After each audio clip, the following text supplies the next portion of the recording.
Hello and welcome to 7 Star Tarot. It's Monday the 23rd of December. This is a general reading for anyone who finds this today.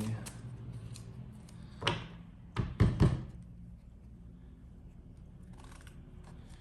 you're well. Hope you're enjoying your Christmas period, if you celebrate that.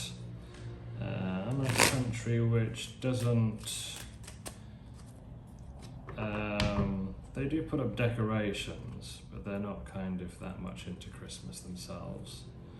So, yeah, I'm quite enjoying not getting too preoccupied with the Christmas process this year. But anyway, let's see what comes up today. We have the King of Swords, the Empress, the Seven of Pentacles. The King of Swords looks somewhat detached. He's looking kind of a bit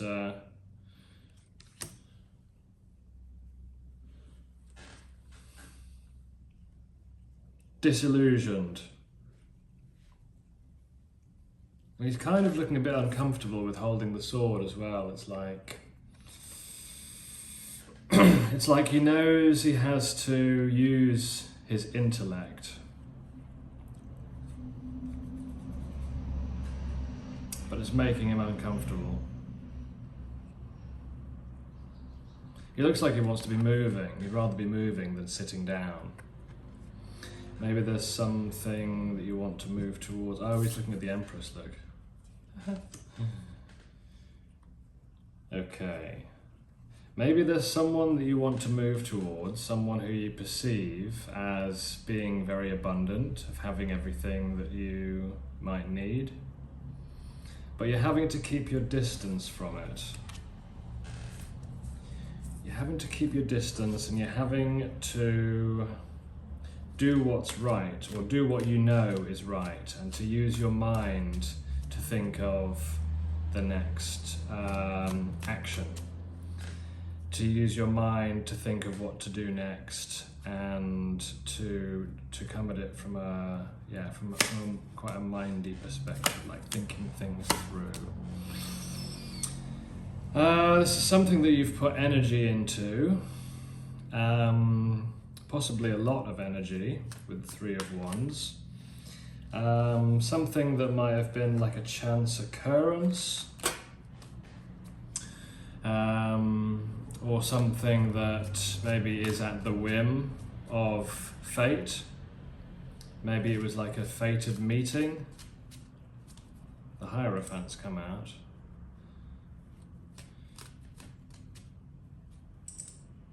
Is there some kind of mirroring component here? The monks are exactly the same, look. This might be someone you're studying with. It might be someone like on the same course as you if you're in education. It could be someone sort of like at an equal level to you. If you know each other from learning something, then it's someone who's on like the same, they're on the same level as you.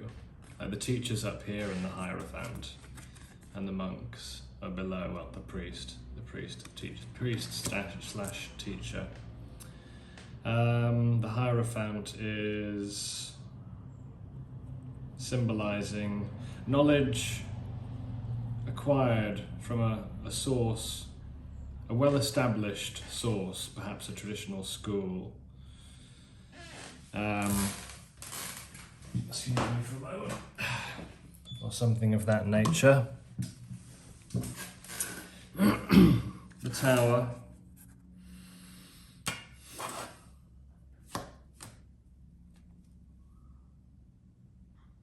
There may have been a collapse of something. This reading's a bit all over the place already, I know. Something that you've invested in, that you're currently having to keep your distance from and really think about what the best thing is to do with regards to it. It's in a context where you've been putting effort and energy into it, and you are happy with the results that you've achieved.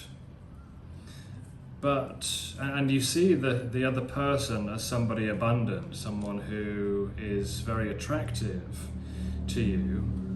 But at the same time, you're finding yourself kind of keeping yourself in the same position, or having to hold back on giving, on offering something that you would want to offer with the Four of Pentacles. The advice is to hold on to what you've got, to not let it go. Even though it seems a bit unnecessary, even though it might seem a bit unnecessary, or even a bit ridiculous. I don't know why that's coming up. Even if it seems ridiculous to you to kind of hold back, you're in a position where you've built yourself up, you've built your material wealth up maybe, or you've achieved something, but what I'm getting is that there's a risk of, you've got something to lose basically. Like, this guy is happy with the work he's done, he's produced some good results. It was a lot of hard work, and there's something to lose in this situation. Like, if the tower came down on this situation, let's say you can think of the particular situation which I'm speaking about, where there may be a learning component, you may also be a student along with the other person, there's some kind of element of chance. Like, the Wheel of Fortune is that there's an element of chance, but it's also subject to change on what may seem like a whim of the universe. What may seem all nice and stable at the moment, we've got the Ten of Pentacles, what may seem like a situation which is destined to kind of lead to greatness and balance and longevity and sustainability and partnership and all of those lovely things, even if it seems like it might be that, it might change. It could change on a dime. What would happen? Like, think about what would happen if this did collapse.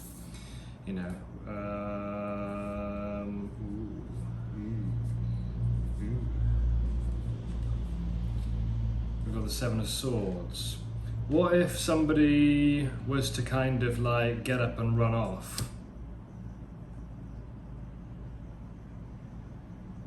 What if someone was to run away from the situation, was to start running? Would you feel like that you'd need to chase them? Would you feel betrayed? Would you feel that everything was a bit too much? Would you feel that you'd taken on too many burdens and you had to put them down? Would you feel, and would you be dwelling on the sorrow and the grief of the situation rather than realizing the good components and the good things that you have in your life already?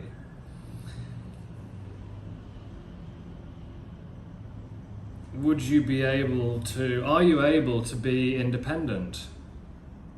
To be happy on your own? To be strong, powerful, independent, capable? Are you willing to give up what you believe others think about you? Are you willing to go on your own path, even if it takes people disagreeing with you? Do you have the resilience? Like, the Queen of Wands has the resilience to do what she knows is right because she's had the experience over the years, in the kind of time of being the Queen, of managing her affairs, managing herself, maintaining her image and her keeping her cool under pressure.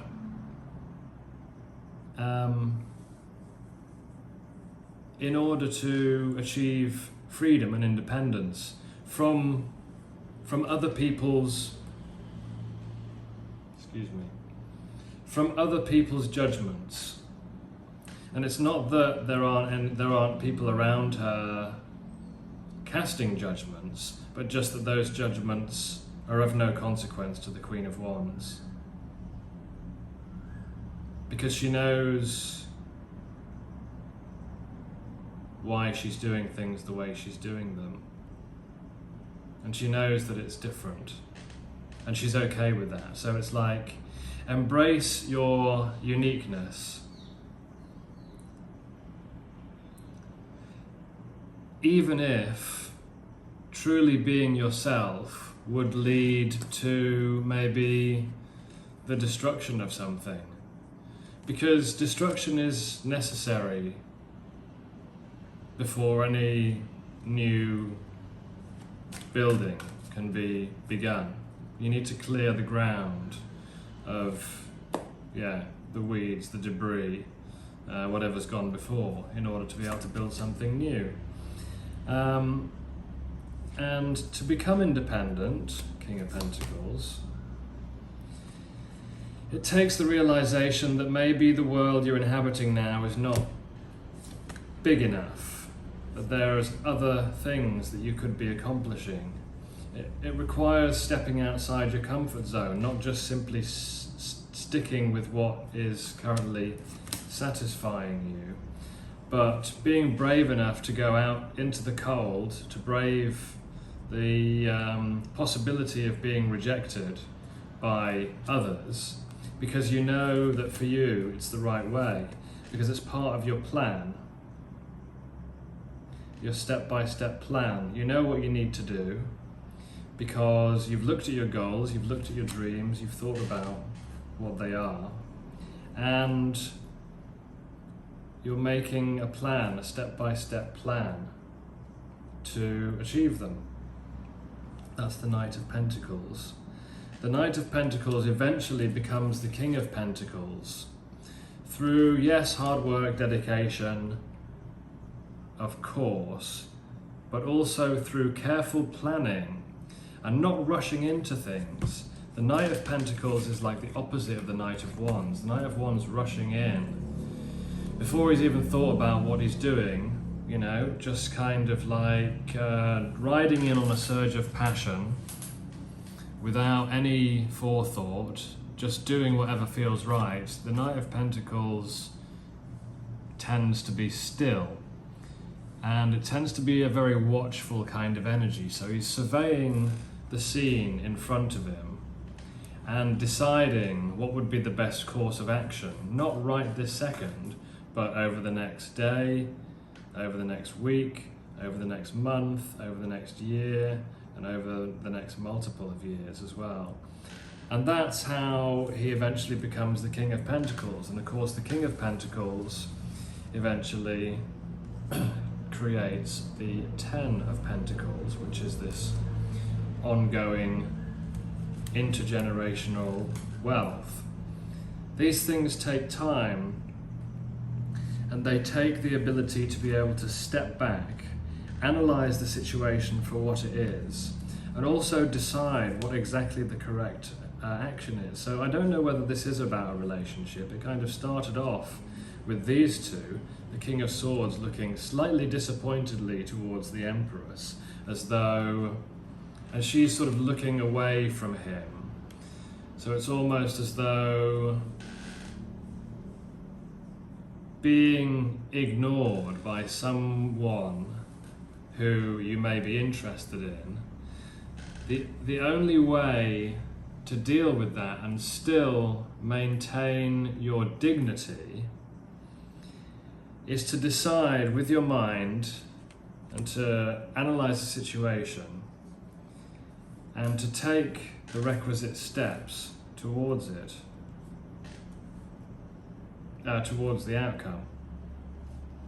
You know, as a competent person, as someone who's produced results in the past, you're eminently capable of channeling your hard-working nature into an abundant mindset and ultimately an abundant future.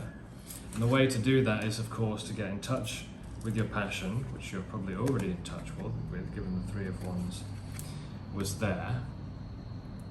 You're in touch with your creativity, and you also know what you want from the world. You're unafraid of being who you are.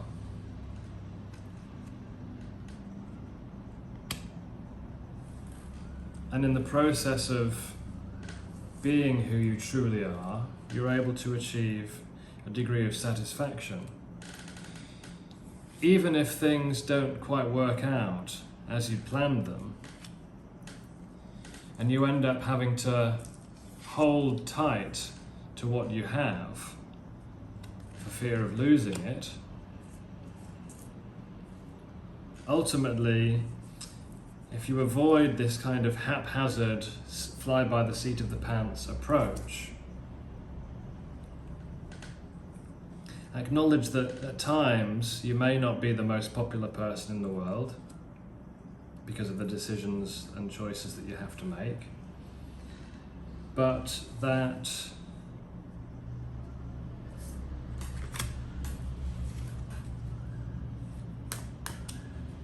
what's the story again of the Seven of Swords, Ace of Cups, Queen of Swords, Ace of Swords. Whoa.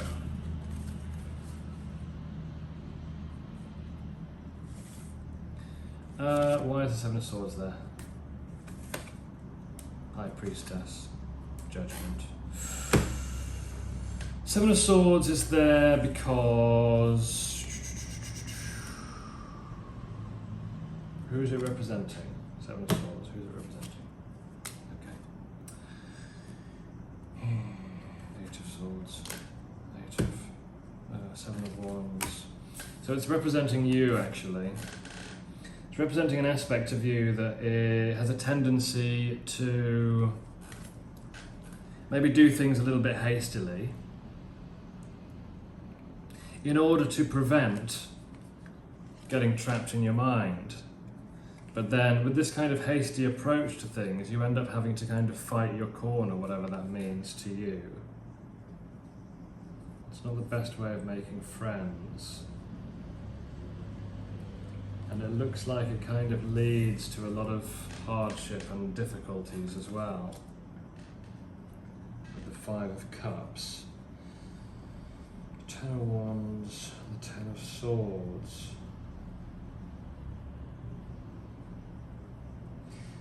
And the Knight of Wands is over here. Yeah, this hasty kind of approach to things, which is the opposite to the Seven of Pentacles, which is the patient approach. Kind of drawing this contrast between these two ways of doing things, you know, this quick fire kind of let's hope it works out kind of way of doing things, which could put you into situations that are not ideal. Yeah, and having to kind of evolve from that way of doing things to a more lucid approach, a calmer approach. We have the King of Swords, now we have the Queen. So yeah, the balance of the masculine and the feminine energy of the mind, that you may have been through some difficult experiences in the past, but that's no reason to lose your head or to behave out of character. King and the Queen of Swords are very much about their character, behaving with a good character, and also judging whether other people are coming to them with a good character, with authenticity, with integrity and so forth.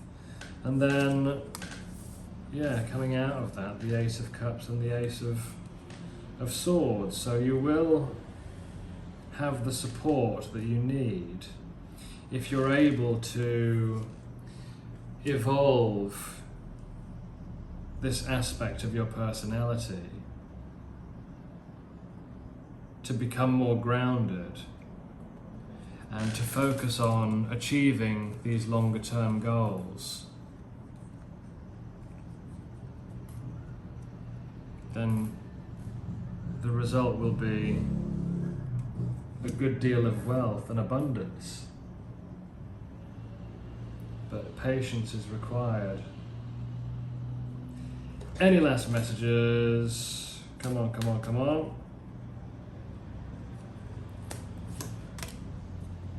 Yeah, walk away. Walk away from this overly emotional way of doing things and take a rest over this Christmas period. Enjoy your Christmas. Well, I'll see you tomorrow. I hope this was useful. Bye for now.